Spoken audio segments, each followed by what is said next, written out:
What up, guys and ghouls, and welcome to Fright Mic. I'm Liz. I'm Sam. And this week, we're talking camp. Again.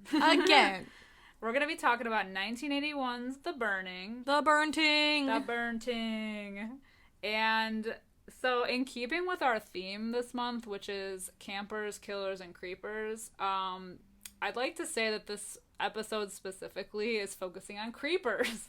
Tons of creepers. Because boy, are there a lot of them in this movie. Creepers and croppers. More creepers than killers. Yes, so true. The amount of sexual assault in this is... Yeah. It's alarming. It's a lot of rapey vibes. Mm-hmm. I mean, it's a good movie nonetheless. It was enjoyable. Yeah. But real rapey.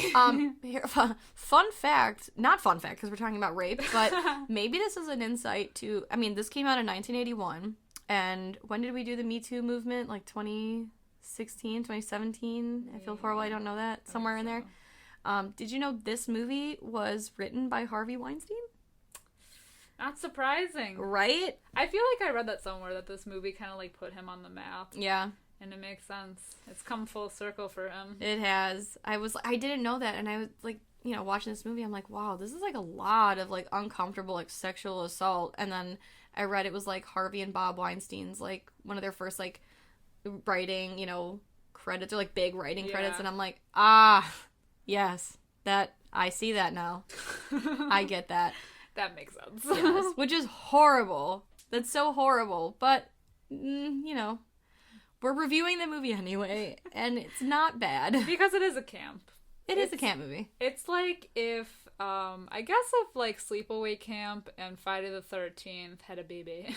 A bebe. Because there's like the killer aspect of Friday the 13th meets like the campiness. The goofiness. Yeah, like the camp aspect of Sleepaway Camp. Because I feel like, and we even talked about this in, when we were talking about Friday the 13th, how, like, there's not a whole lot of, like, there's only one Friday the 13th movie where it shows campers. Yeah. So it's mostly just counselors. Yeah, that's true. The dudes in it in cabins. Yeah. And getting killed. Alright, so The Burning came out in 1981. So, like, the same year as Friday the 13th Part 2. Currently has a 6.4 out of 10 on IMDb. And it's an 89% on Rotten Tomatoes, which is astounding. Actually, the IMDb score is higher than Friday the 13th Part 2. Interesting. So that's kind of crazy. Yeah. Well, okay. Because that was our first Jason appearance. I mean, like... full-fledged Jason appearance. I feel like everything comes back to Friday the 13th with this movie, because like we were just talking about this. So this movie came out after Friday the 13th Part 1, but was written before it. So it's like kind of like who copied who thing. Yeah. It's kind of like The Thief and the Cobbler versus Aladdin. So like The Thief and the Cobbler was written and like was in production for like, I swear to God, like 10 years prior to Aladdin, but Aladdin came out first. And then when The Thief and the Cobbler came out, everyone was like, yo, you're fucking stealing Aladdin, you're stealing his thunder. Not the case, but anyway. That's like Hollywood, though. Honestly, that's show business. That's showbiz, baby. Nobody's original anymore. Right. But the thing that, like, Friday the 13th has on this movie, which I don't even know if it was, like, the intent of the people that made The Burning, is that at least in Friday the 13th, he has, like, a backstory. Mm-hmm. Whereas in this, like, Cropsey, they show him in the beginning and then this, like, prank that goes horribly wrong, but he doesn't have, like, anything else. He has, like, a little bit, but it's only in, like, that campfire tale they tell, where they're like, He was an alcoholic, he was mean, he was this, like... But, you're right, like, we don't get, like, much of a backstory other than somebody's retelling of it. And it's for a campfire tale. Yeah. So what is true? And it's crazy because that scene is, like, the same one from Friday the 13th. Yeah. When he's, like, telling that. And they even have the prank. Yep. Which is what they do in Friday the 13th Part 2. It all connects. I wonder if they copied that scene. Mm-hmm. Curious. Tea. But another thing that connects to Friday the 13th in this movie. Okay. Tom Savini. Yes! Oh my God. Love him. So he did the special effects for this movie. He actually turned down... I did hear that, yes, too. he turned down doing the special effects for Friday Part 2 to do this movie. The confidence he had in this movie. I know. Well, you know what? And it's sad, too, because I guess, like, he was really not happy with the Cropsey burn makeup because he was only given 3 days to do it. So it's like you turn down doing Friday Part 2 to do this movie, and then you're not even happy with, like, some of your work. Yeah. But everything else looked great. Like, all the kills and, like... Yeah. The gore. Yeah. I thought it was dope. I will say that. The blood in this movie was nice and bubbly. It was bubbly, wasn't it? A little orangey, but still okay. Yeah. Love that. The movie starts out at Camp Blackfoot, which we see like a group of younger men basically playing a prank on Cropsey, who's like the caretaker of the camp. Yeah. Kind of like creepy alcoholic kind of guy, but by this point we don't really know a lot about him. We just know that these guys are like dead set on like giving this guy a heart attack. He looks like Clint Howard too. Yeah. Or like Mr. like who's the Superman villain, like Mr. Mixelplix or whatever. That's what he looks like. Pre-Burns, obviously. He is creepy looking. Yeah. We'll give him that. So they like prank him by starting like a skull on fire, and it has like worms coming out of the head or something. Yeah. I don't know like what would make this guy think that like it would be like that I mean, fire is scary, but like I don't know if there was like some kind of thing that I missed about him like being afraid of the skull. I don't know. I think maybe it was just meant to like creep him out, because it looked like they put like birthday candles in the eye sockets, and then it was just like covered in I don't even know. It looked like something you get at like a Halloween shop, but it had worms and everything in it. So they set it on fire, and he obviously like alarmed by this. He like wakes up after they're like tapping on the window, and gets up and kind of like inadvertently like sets the bed on fire, and then his whole cabin is like up in flames, which makes him caught up in flames. Mm-hmm. So he runs to the like lake nearby to put himself out, and we cut to like a week later at St. Catherine's Hospital with like I think they're like orderlies, or one of them's an orderly and one of them's like a doctor in training. They talk about Cropsey and how like he's burned so bad that they're like shocked that he's even alive. And then all of a sudden it's like 5 years later, and so we get this like montage, but it's like a voiceover montage, like a monologue. Yes, of like this doctors and nurses. Cool. Yeah. Cool, but also like what the fuck, because it's like a quick way to explain what's happened in the past 5 years, I feel like. Yeah, so like they've rehabilitated him. There's like they've done all they can skin graft wise. Unfortunately, he's like creepy looking still, but then it's funny that they're like we hear like doctors and nurses and like everything giving him like advice, like you just have to let go of the rage you're feeling. I know you're gonna want to get revenge, but like just put that on the back burner. If you think he's a threat and you're telling him this, you're still gonna like wheel his ass out and be like, okay, bye, we've done all we can, like, because then what does he do? He goes out and he finds himself a hooker. Well, I just love that this is his like first order of business after being in the hospital for like 5 years, is that he goes and finds himself a hooker. Yeah. And he like, so this lady in the night, she's like, get in here, I like with the lights off or whatever, and then he flicks the light on and she sees his face and she's like, oh, get out of here. And then he stabs her with a pair of scissors, and then like he pushes her into the window so hard that it breaks the windows, and I'm like, oh, he's gonna stab her and push her out the window, but he doesn't, so it's like, hooker. I was waiting for it. Yeah. Like Chucky style. Exactly. I was like, oh, okay, so I guess you got what you paid for. You released some tension.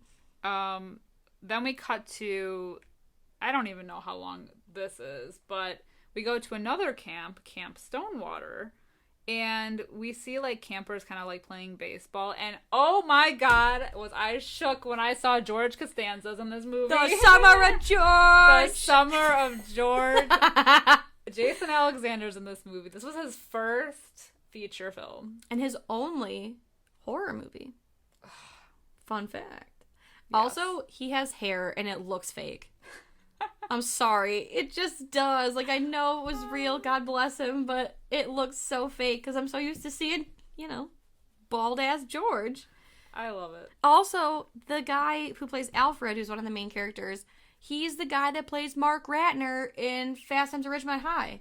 Yes. I was like, what the fuck are you doing here, Margaret? I see that measly face from her. Uh-huh. I was like, I know you, bitch. Yeah.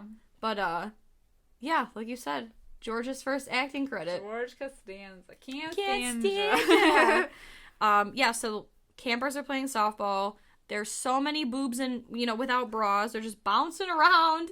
And it was the 80s. I mean, nobody believed in bras then. So true. Hashtag burn the bra.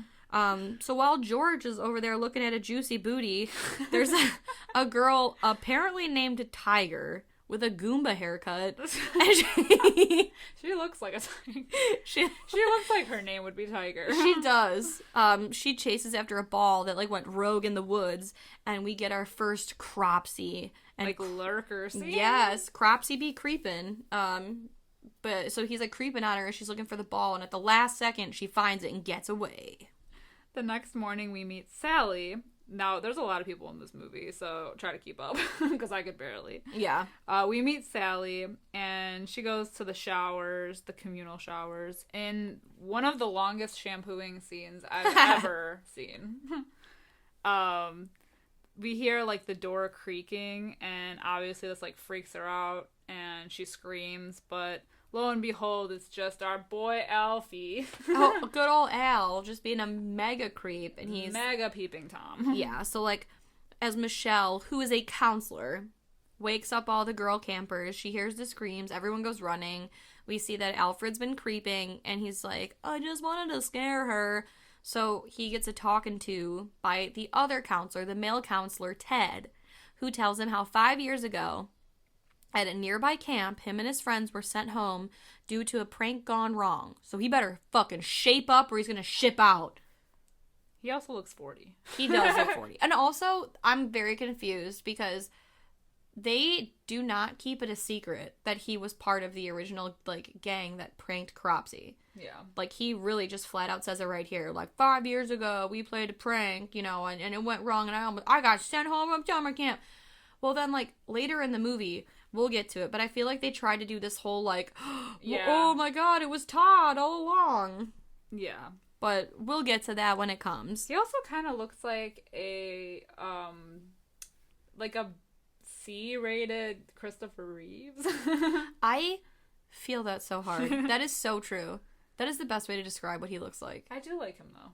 I like him and Michelle because they're, like, take no shit for all these kids who are, like, the worst. They're keeping these bitches in line. But it's so hard. And this is the same thing I saw with Sleepaway Camp, is that there's so many people in this movie that look like they're so much older that it was hard to tell who was a counselor and who was a camper. I did notice that, too. And I even told that to Luke when we were watching this. I was like, why do the campers and counselors, like, literally all look the same age? Except for that little tiger bitch. I had no idea who was supposed to be a camp. I thought George was a counselor. Yeah. I didn't know, like...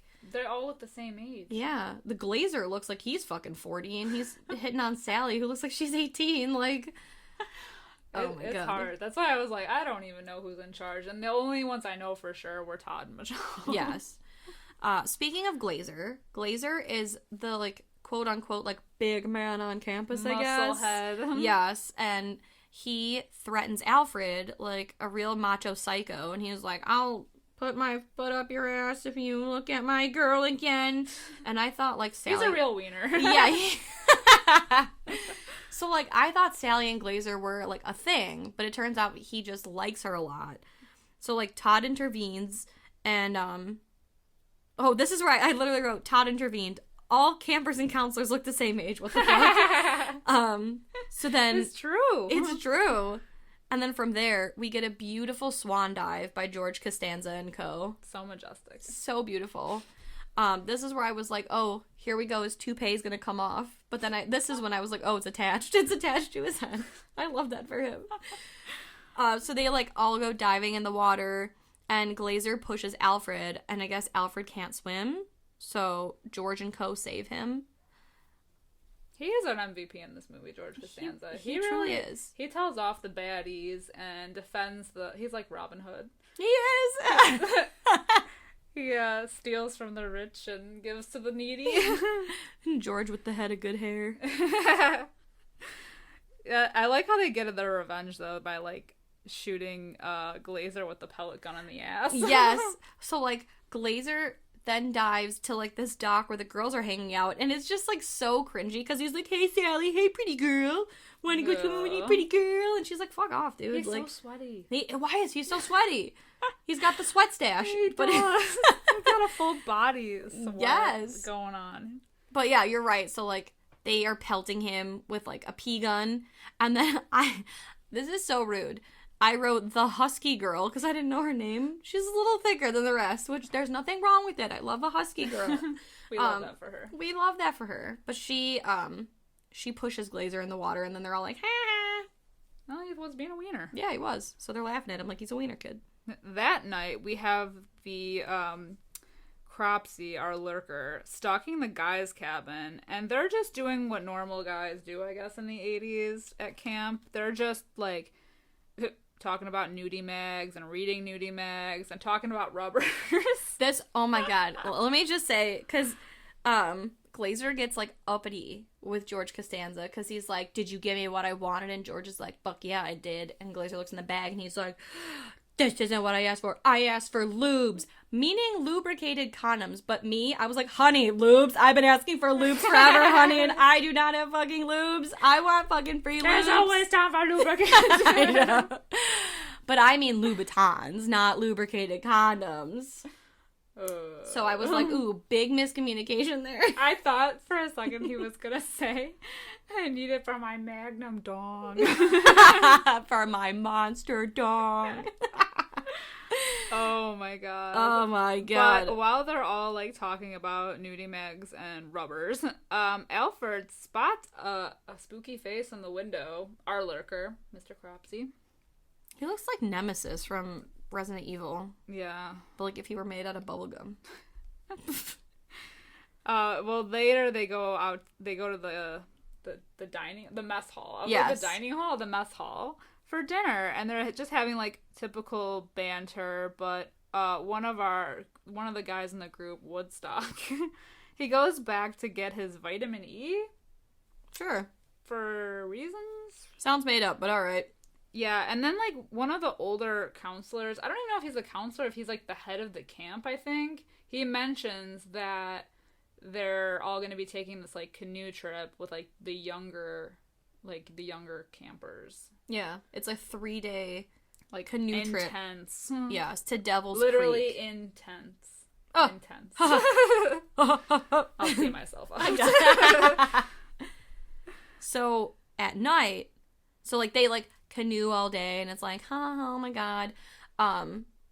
You do see, like, throughout this movie, there's a little cameo. One of the counselors one of the campers that goes on the trip is Holly Hunter. Also her first movie. Yes, I love her. I like the banjo music they play when they're, like, goofing off of the yes. canoe. I don't even know. But, so that night, after they pull off from their long canoe journey, Todd tells the story of Camp Blackwood and how it's burnt down now, but, 5 years ago, there was an evil caretaker named Cropsy. He was a drunk. Everyone hated him. He got pleasure out of hurting people. And he had garden shears that he carried with him everywhere. And one time he followed a kid from Brooklyn all summer, making his life hell. And the kid got him back, but they burned him by accident. And he cried, I will return. And then when he says, like, I'll have my revenge, that's when, like, Eddie jumps out with, like, a knife and, like, a fucking weird mask, and, like, he scares it. It's all like, ha ha ha. Straight up stolen. Well, Friday the 13th stole this part. Mm-hmm. Because they did the same thing with That's Ted. Right. That's right. We even mentioned it. Ugh. Goddamn wiener kid Ted. Anyway. Later that night, Eddie, our prankster, and Karen take an evening skinny dip. And this is when the rapey vibes come out. Because, first of a few. Yeah, not one of many. They're taking a skinny dip, and, he's been, like, having eyes on her for a while, and she's kind of, like, iffy because she knows he's a piece of shit, but, like, I don't know. He's just got red flags all over him, and she's, like, unsure about it, but he's, like, really pushing himself on her. It's, like, creepy, too, because she's, like, straight up honest with him. She's like, I like you, dude, but I know you're a man whore, and I don't just want to be, like, another statistic. And he's like, hey, baby, come on, it's fun, you know? Hey. Like, he literally is such a scuzzball. He is. So he's like, come on, baby, well, I don't care if you go, but I'm gonna go skinny dipping. So she follows, and then he definitely tries to, like, rape her. It is sexual assault at the very least. Yeah. But she gets uncomfortable and is able to swim away and gets back to shore, only to find that her clothes are missing, which is such a weird shot because they do this weird thing with, like, the camera where they, like, they, like, zoom in or pan in slowly on, like, each article of clothing that's, like, hanging from the tree or, like, just, like, the trail of clothes. Yeah, it's so weird. Like, it's like thank you for like that, it needs I guess? its own cinematography. Right. But anyway, yes, their clothes are missing, so she's, like, slowly picking them up, and out of nowhere, Cropsy just slashes her in the neck. Yeah, it's pretty brutal. Yeah. But it looks dope. So this is, like, Tom Savini, shout out to the special effects. Because it looks good. Yeah. I thought. Yeah, but she gets it right in the neck. So, Woof. unfortunately, her last, like, 20 minutes on this earth were not so great. Getting sexually assaulted and then getting murdered. No. She deserved better, that Sally. Karen. That's what I said. I said Karen. That darn Karen. It doesn't even matter. It doesn't matter. I don't even think it matters. They're all the same person. Well, the next morning, our two main camp counselors, Michelle and Todd, the real ball busters of the crowd, I love them, they go and they look for Karen, and they, like, question Eddie about it, because they're like, well, you were with her last, and Eddie doesn't know what happened, because he was too busy being doing his whatever meat in the middle of the lake. I don't know. And so he doesn't know where she is. But they're questioning her. And then suddenly the canoes that they took on the trip go missing. Mm-hmm. And so they're all like... So now there's, like, a search for that because I guess wherever they are, they can't go back without the canoes. And, like, they try to... It's just, like, so weird because they do the irresponsible thing where they're like, oh, obviously Karen must have took them. Because earlier in the movie... Karen was having a conversation with Michelle where she was like, I like Eddie, but he scares me. And Michelle's like, go for it, sister. But then Karen also told Michelle that the director of the camp told her if she gets uncomfortable, she can canoe back to the camp. Yeah. So they're, like, immediately blaming it on her. That Yes. she took all of these canoes and, like, set them loose. So fucking weird. So, like, they know that if she gets uncomfortable due to sexual assault... that she Victim blaming. Right, yeah, essentially, yes, they're blaming the victim, so it's like, wow, whatever. But anyway, Cut to our next creepy scene, yes. which is Glazer, our musclehead. He has eyes for Sally, and things get a little weird with them. They kind of go off on their own, and he's been kind of, like, pushing himself on her this whole time, and she's kind of, like, not really having it. But they end up kind of doing it anyway, but it was just, like, really uncomfortable because it's, like, not, like, she didn't really want to, but she did, and I don't know. It's just weird. Like, yeah, I feel like she's unsure, so he, like, talks her into it until she is sure, but it's, but she's like... not even sure. So. Right. It's just weird. And the worst thing is that Alfred is peeping on them the whole time. He really, like, I mean, it's just stage 5 creeper. Meanwhile, while all this is going on, they've built a raft. I love this. I know. It's just raft. They've built a raft, and Eddie is in charge of rafting back to the camp with a few of the other campers. And I love how they, like, send the young ones away. Well, not even the young ones. It's like they think that Karen, after getting assaulted, took the canoes back to camp. So they're going to send Eddie, the one who assaulted her, back to the camp with these young campers to find her. I'm confused. I am confused. I got questions. Right. I got some questions, but that's fine. Whatever. We'll roll with it. So Eddie and these like you said, these young campers are going to, like, roll back up to camp to find the other canoes. This is honestly the best scene coming up. So good. Of the movie. So it's maybe one of two. Right. So it's Eddie, Woodstock, Fish, and 2 of the other campers that are on this raft. And as they're rowing, they see one of the canoes, like, chilling off in the distance. And so they're like, oh, that's our boat. So they go, like, rowing toward it. But then, like, boom, surprise. Cropsy's in there. And he does what he does best. He crops him. Crops them real good. I'm talking neck slicing. I'm talking finger slicing. I'm talking forehead Head slicing. Chest stabbies. It's crazy. It is like the goriest part of the movie. Yeah.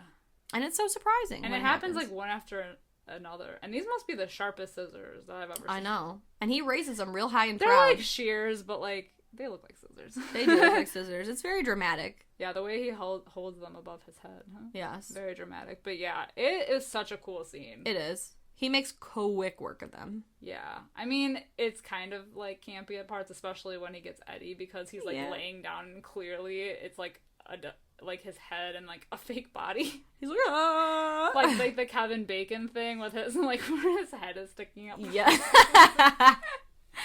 But it's really, really done well. Like, oof. Yeah. Especially that head one. Ooh, I know. She gets it real good. So all 5 are now deceased.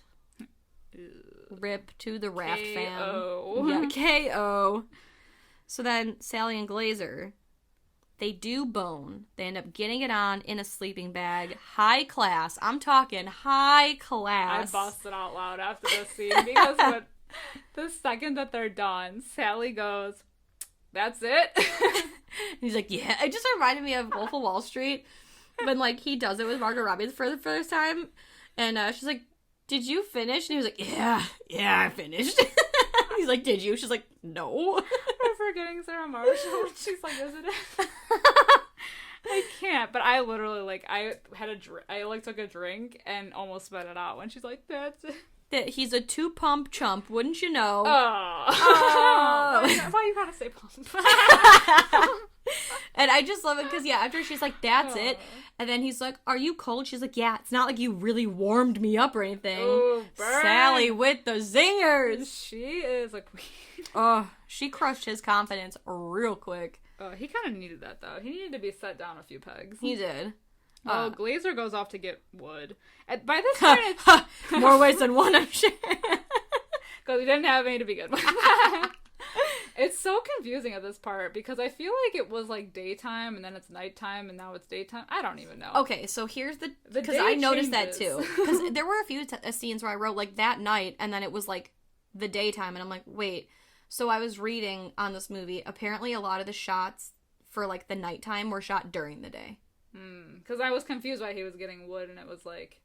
Daytime. Like, literally, yeah. Yeah, so apparently they just didn't do a very good job of, Because like... then the next scene after that is during the day. Yeah. I'm confused. Bitch, I am confused. Well, while he's gone, Sally encounters Cropsy, and Alfred, who's still kind of peeping, is, like, following Glazer, like, getting the wood and everything, and he comes back and gets stabbed right in the neck, and it's, like, brutal, because I feel like Cropsy just, like gets him and, like, almost, like, picks him up.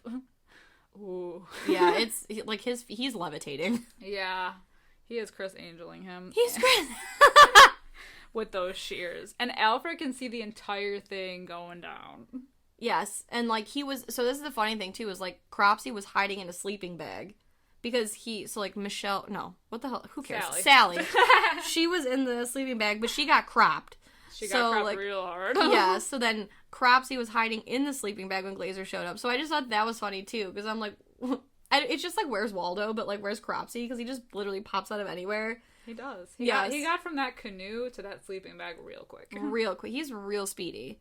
But, yeah, so Alfred has seen everything. He goes running back to camp like a bitch, and he tells Todd, he's like, "Glazer is dead." And Todd's like, "Shut the fuck up. What are you What are you talking about?"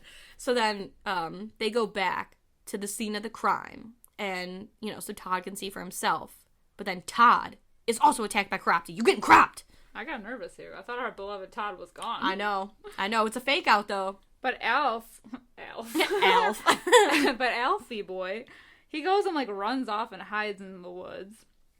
And then the rest of the campers and Michelle, the counselor, see that, like, they're, like, kind of off by, like, the shore of the lake, and they see the raft coming back.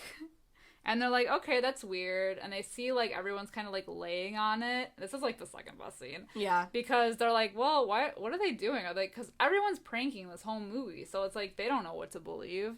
They're like, why are they messing with us? And then they kind of, like, sense that something is not right. So Michelle decides to go swim out to the raft. And body parts everywhere. I just love, like, right before so, like, while Michelle is swimming to the raft, fucking cue George Costanza, because someone's like, what do you think is going on out there? And George is like, what am I, swimming out there? I don't know. Why are you fucking asking me? Like, that was when his George Costanza showed. Yes.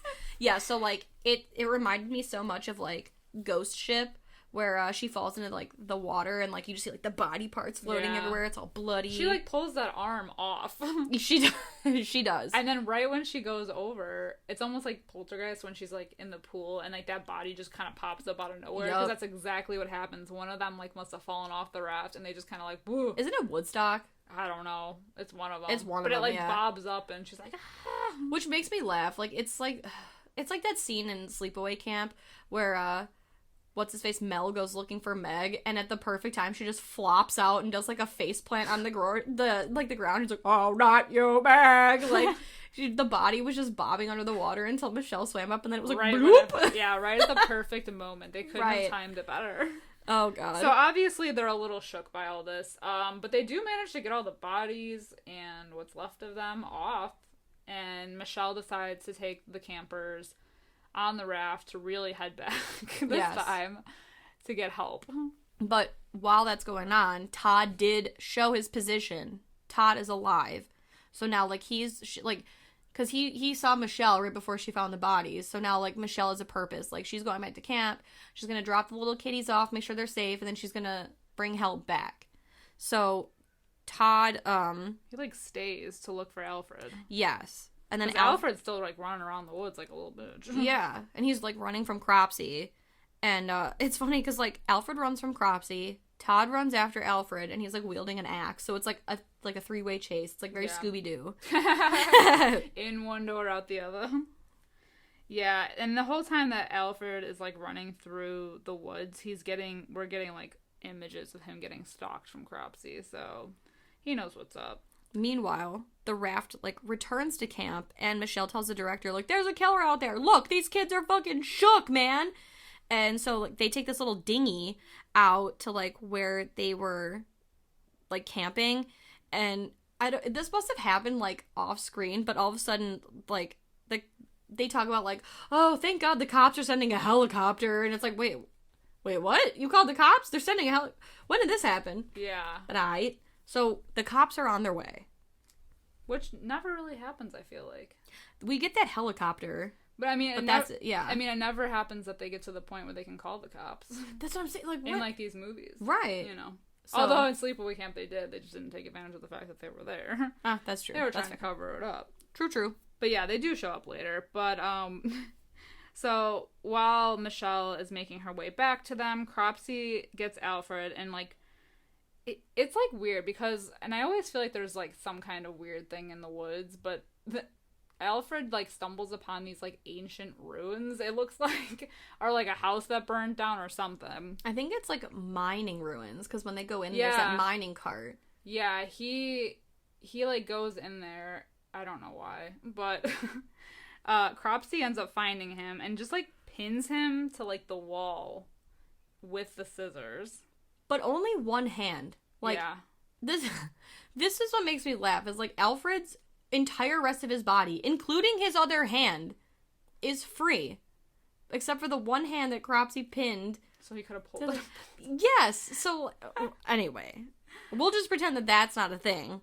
Well, Todd comes across the mine as well, and him and Cropsy end up facing off, and that's when we get our, like, ooh, shocker flashback to, ooh, like, in the original prank, Todd was one of the pranksters. Yep, which, they try to get, you know, like, the whole 1-2, like, oh, you didn't see that coming, but Todd literally said, like, an hour and 15 minutes ago, like, oh, yeah, one time I was part of a prank that we burned a guy. His name was Cropsy. What?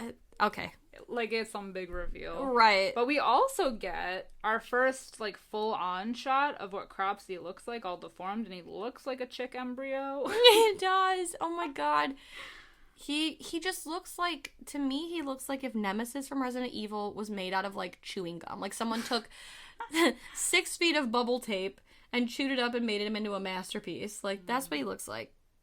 But he does look like a chicken embryo, too. But we still love you, Tom Savini. We do. 3 days, you did great. I love that for you. I just like that he emerges with a flamethrower. And again, like, I was getting Leo vibes. But, like, the 14 Fists of McCluskey. Oh, my God. Burn her ass to a crisp. It was just far less cool when Cropsy did it. I'm sorry. Well, Elf ends up stabbing Cropsy with scissors. He gets back up, of course, because they always do. Mm-hmm. And Todd axes him in the head and sets his ass on fire. So I feel like that's, like, a quadruple tap right there. Yeah, that's a triple kill. You really made... You know he's dead now. So we kind of pan out. We see the police helicopter landing, safety and everything. And then we kind of just get like this like last closing shot of another counselor telling the same Cropsy story at another campfire. Mm-hmm. And that's how it ends. And that's all it is. That's all she wrote for Cropsy.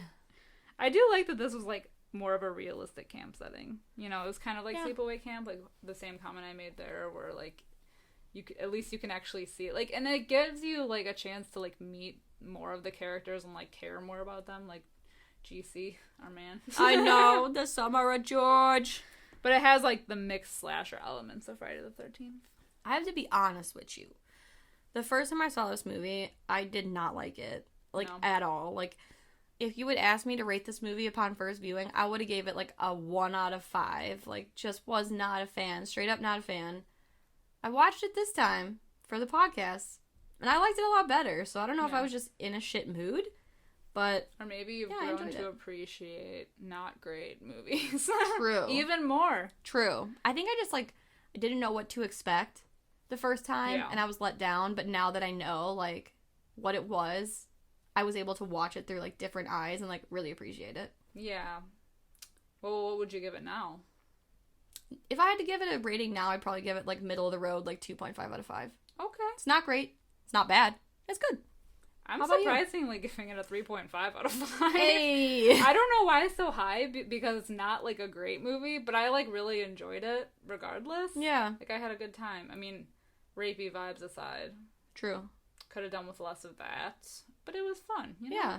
I feel, again, like, so other than the fact that the counselors and the campers look to be the same age, I feel like a lot of their conversations felt like they were genuine. Yeah. Yeah, and it wasn't like some scripted shit.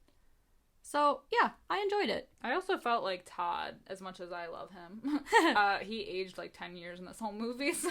Yeah, I feel like... By the end of it, I'm like, is that the same person? It's kind of like when you're the president, like, when you go in, you're like... shiny and new, and by the end of your term you have like gray hair and you have bags under your eyes that you never knew you could have. Some shit. Like this production of this movie lasted like 10 years. Yeah, he was great though. I mean, honestly, the MVP. Yeah. Is there anything else you want to talk about? I don't think so. Up? I feel like we covered the Summer of George. We covered Holly Hunter being so cute and so young. I didn't even know that was her. I was going through like, because I was trying to find, I was like, what is that kid's name from Fast Times at Ridgemont High? And then I was like, it's Rat something, because they call him Ratner, and I was like, it's Mark Ratner. But, like, as I was scrolling to find it, before I came to this revelation, I saw Holly Hunter, and I was like, bitch, what the fuck? Who is she in this movie? Yeah. And I was like, Sophie. I was like, there's a Sally, there's a Karen, there's a Harriet, there's a, I mean, but, yeah, she, like, didn't really have, like, a main part, but, yeah, she's in it, and you see her for, like, 5 seconds when they're, like, on the shore looking for that raft, or like looking at the raft. That's when you see her. Dang. I know. So I was like, oh my god. And then I think we talked about everything. Just the Summer of George and getting cropped. If you're into something that's truly campy, a campy camp movie, then you'll probably like this. Yes. If you can appreciate a not great movie, I would watch this. I would recommend it as a nice summer camp watch if you're into like... It is a good summer movie. Yeah. I mean, it's during the summer, and it's camp. Yeah, and it's not like it's... like, I wouldn't say it's like a D-list movie or anything. Like, I'd say if you like the first Friday the 13th and like that vibe, I feel like you'll like this one.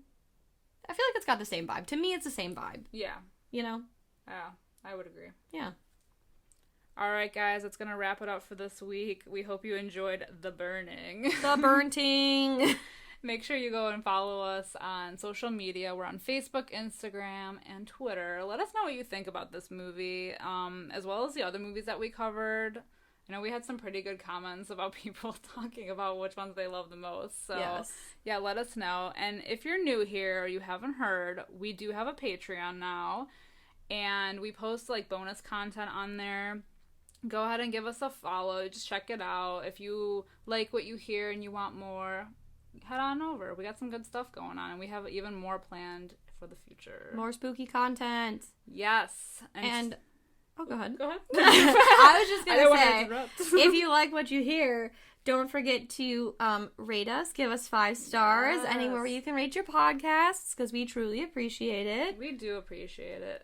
Everything, every kind of interaction is great for us. Yeah. I love that. But and we love talking to you guys. We're goofy. We are goofy. Let us know what you think of this goofy summer camp movie. Tell us if you like Cropsy. Is he a cool villain? Is he not? You want to get cropped? I certainly don't. Cropped up. Also, let us know what summer movies are your essentials. Yes. Because I am curious. I have some, but I want to hear what you have to say. I don't know. We've done enough talking. Yeah. Now it's time for you to talk. I love that. I know. I'm a good listener, too. All right, guys. Until next time, I'm Liz. I'm Sam. Rest in peace.